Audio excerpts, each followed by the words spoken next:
Hello everyone, my name is Tyler Varzeas, and today I will be going over my artifact analysis presentation with you guys today. So the first one we have, the first slide we have is our PLO alignment and artifact identification table. So what we have here is essentially a breakdown of each course I took throughout the MAE program. I came in a little bit untraditional.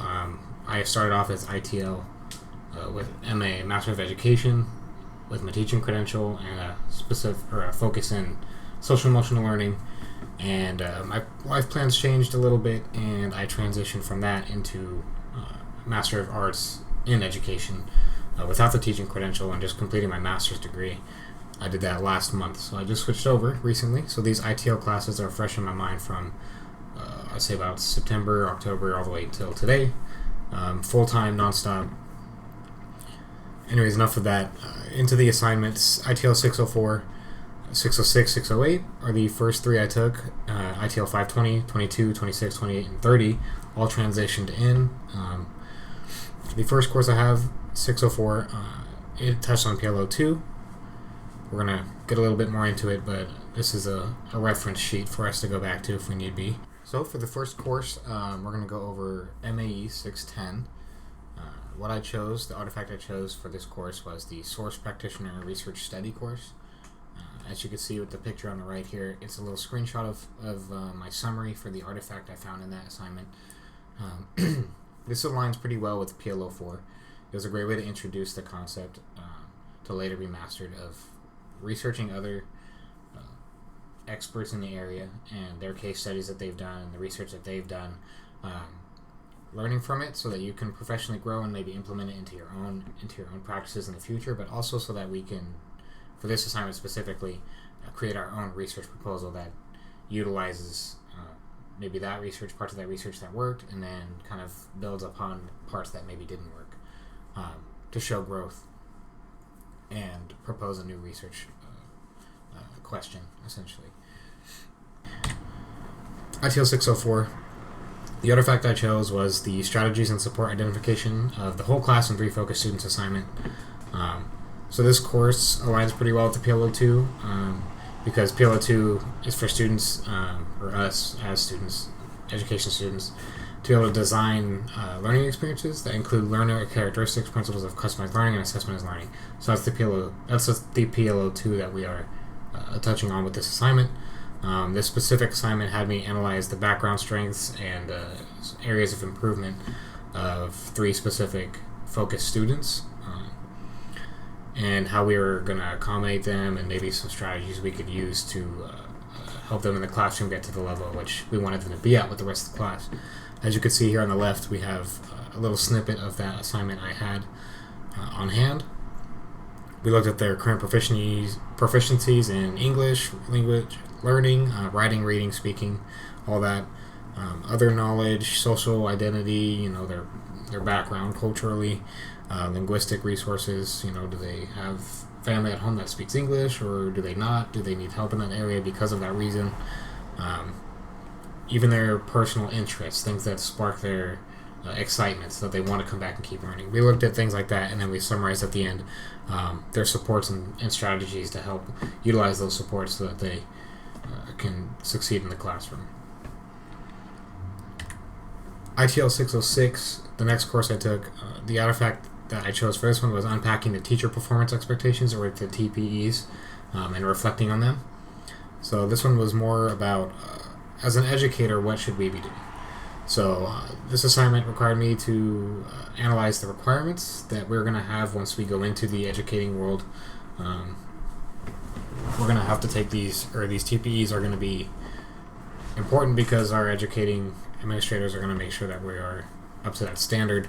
So this lines up pretty well with PLO 4. It hones in on specific important skills, some of the most important skills that we need, and that's, as an educator and as a person in general, that's self-reflection. We need to be able to reflect on and improve ourselves based on past experiences and even experiences from others that we could utilize in our own learning or educating. So through the development of the self-reflection skill, we're able to constantly evolve, adapt, and progress in the educational system that is always developing and changing in front of our own eyes. So this specific assignment, as you can see, we had an example of evidence for the TPE, and it has a whole list of them. We were supposed to highlight it based on if we are confident with it, if we're not familiar quite yet with it, or if we're very confident with it. And then we have to identify 3 areas of growth and give examples on how we're going to engage all our students in this way. So as you see here, ITL 606, I put it as developing or introducing to developing, because we're still getting into that and understanding how to properly self-reflect and utilize other people's expertise and knowledge to help develop our own skills. ITL 608, the artifact I chose here was reflection template for a cooperative sim school lesson. So we use sim school quite a bit in these first 3 ITL 600 classes. It was an online simulation classroom essentially. In this one specifically, we were to pair up with a partner in the class, do a sim school simulated class together. It was about 20 minutes long, and then reflect on it. See how we did as a group, see how we need to improve individually, give feedback to the other student as well. So this again hits PLO 4.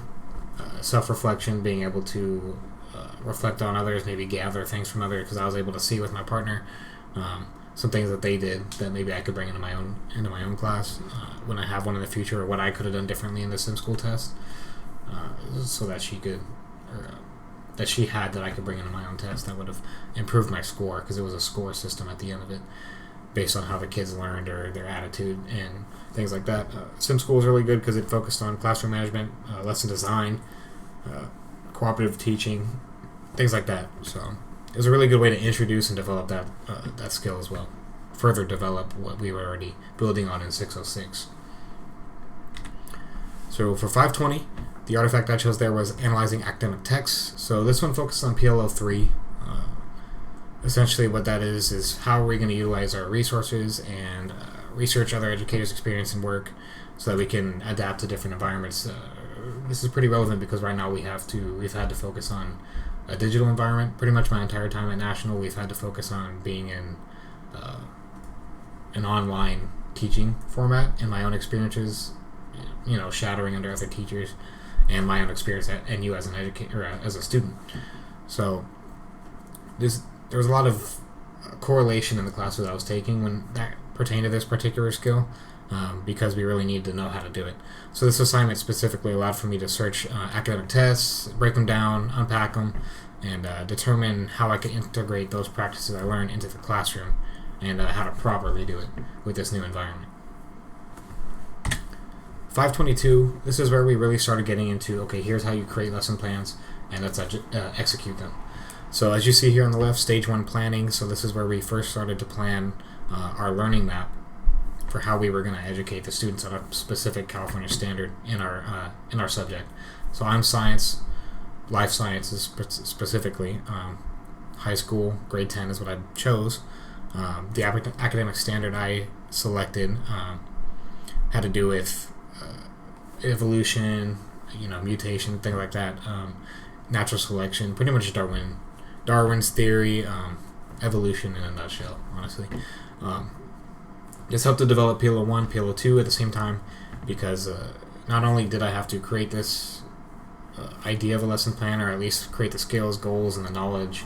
What's the big question for this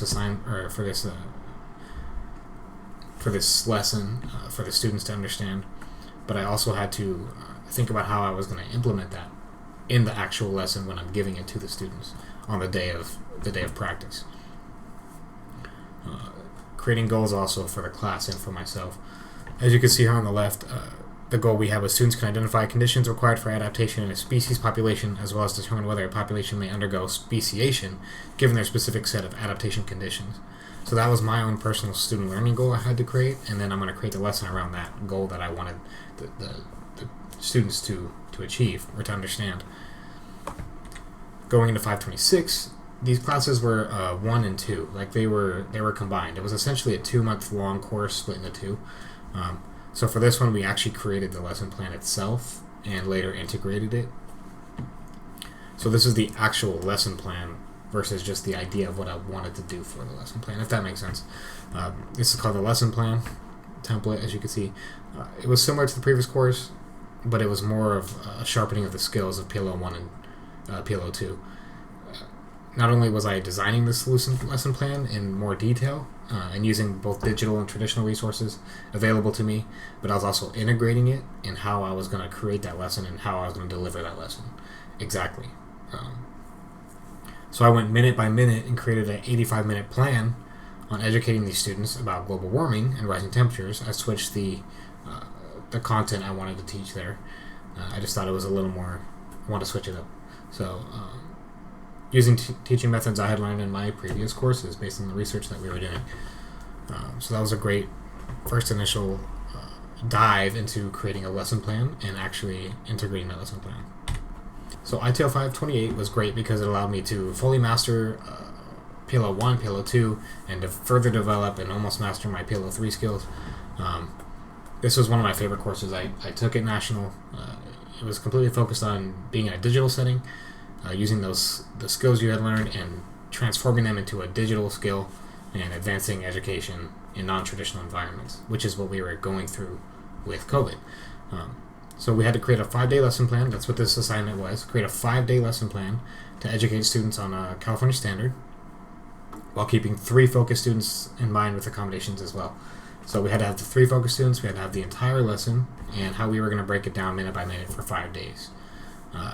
This was it was essentially 4 weeks of doing all the groundwork to, in the final week, creating the 5-day lesson plan and actually implementing it into a classroom that we were at. It was a little rough for us because of COVID restrictions and all that. We had to find other people around that age that we could give it to and they could give us feedback on. So we still were able to integrate that in some way. And finally, ITL 530, the artifact I chose here was Classroom Management Research Paper. This class was more focused on research as a whole, looking into other educators that are more experienced, have a lot more expertise and knowledge, and seeing what they do, what's worked, what hasn't worked for them, and research papers, and analyzing and reflecting on it. So this one specifically was on classroom management skills, and a strategy used for it was student-centered. So what I did was I looked at it, I said in the middle here, one strategy I think would be effective in the classroom is a student-centered rule set. So rules and expectations framed by the teacher, but the students are involved in creating the rules as well, so that they feel like their voice isn't lost, but yet you're still controlling what's happening in the class. So that's where I learned a lot of really valuable classroom management skills, and fulfilled PLO 4 with this specific assignment because we are utilizing past resources, past expertise from different people, and my own self-reflection on what I could do differently, and implementing it to the class to further education. And finally, the last course I'm going to go over here is MAE 670, the course we currently are in. The artifact I chose for this one is the Practitioner Research Proposal, the final assignment of the course, besides this one.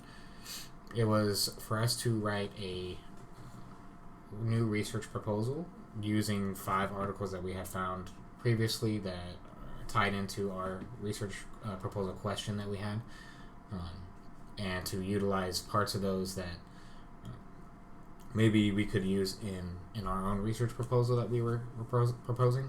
As you can see here on the left, we have a timeline that I created. It's a 5-day study, at least for the practice part of it. You got the pre-assessments and activities lined out for the 4 different groups that I had to compare cooperative and experiential learning to see which one was more effective, and hopefully experiential is the one we're looking for in terms of retention of the content and making inferences on other contents or even content outside of education in the future based on what they learned through experiential learning.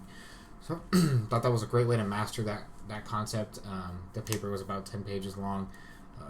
We had to gather all of our sources, summarize all those sources, find the findings for it, create a conclusion out of it, what we thought, what we think we should be, implemented our own proposal, and implement it there. So it was a great way to master that objective.